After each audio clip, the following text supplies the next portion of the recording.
And right now we do have winter weather advisories that have been posted in the region, and these go into effect later on tonight into tomorrow as we have the potential of seeing some snow in the region. So this is going to be nearby. It does not include Cedar, Jones, Dubuque counties, but just right on the edge here where some higher snowfall amounts are expected. And this is still making for a tricky forecast because we do have some uncertainty, but we do know that there's going to be some accumulating snow, and there's also going to be a very sharp cutoff that happens. Currently, though, we have a chance to enjoy some sunshine. There are some clouds in the southeast that have been kind of picking back up, but I do think we will see plenty of sun today, too.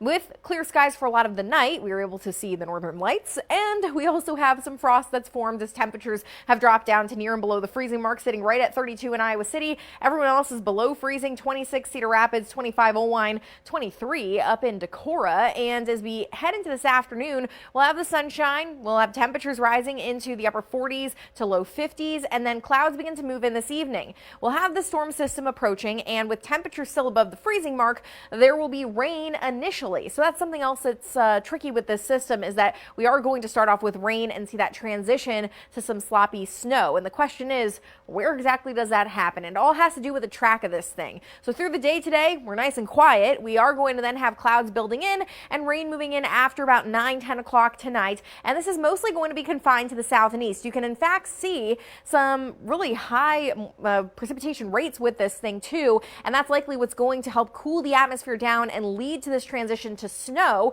that we'll see happen overnight into early Saturday morning. You can see some pockets of deep blues, which would indicate some high snowfall rates and some heavy snow coming down at times. That could lead to the roads getting slick, similar to what we saw a few days ago in northern Iowa. That passes by, and we are then going to have this snow winding down in the early morning hours, and it's just a question of how far to the west does it end up or how far to the east does it end up. In terms of where we're sitting with the forecast, looking at up to 2 inches of snow in much of the southeastern portion of Iowa, and I have a 0 to 2 because I do think there's going to be a sharp cutoff where there's going to be no snow to some accumulating snow, and then in that zone with the winter weather advisories posted around 2 to 4 inches possible. That could clip some parts of Dubuque, Cedar, and Jones counties as well. So something to keep in mind is that there could still be some little changes and tweaks to this forecast, and I just want to show you what's been happening with our data. There's been some of the latest models going a little bit further to the east. There's a GFS going east and our NAM model going east. The graph, which is our in-house predictor model, has still that snowfall accumulation over southeastern Iowa, and the European model has been a large outlier showing some very widespread heavy snowfall. So that is what's leading to still some uncertainty at the final hour here, but in terms of that snow, it should be, especially for eastern Iowa, likely on the minor side of the accumulation. Some slushy, slick streets possible Saturday morning, especially in the far southeast.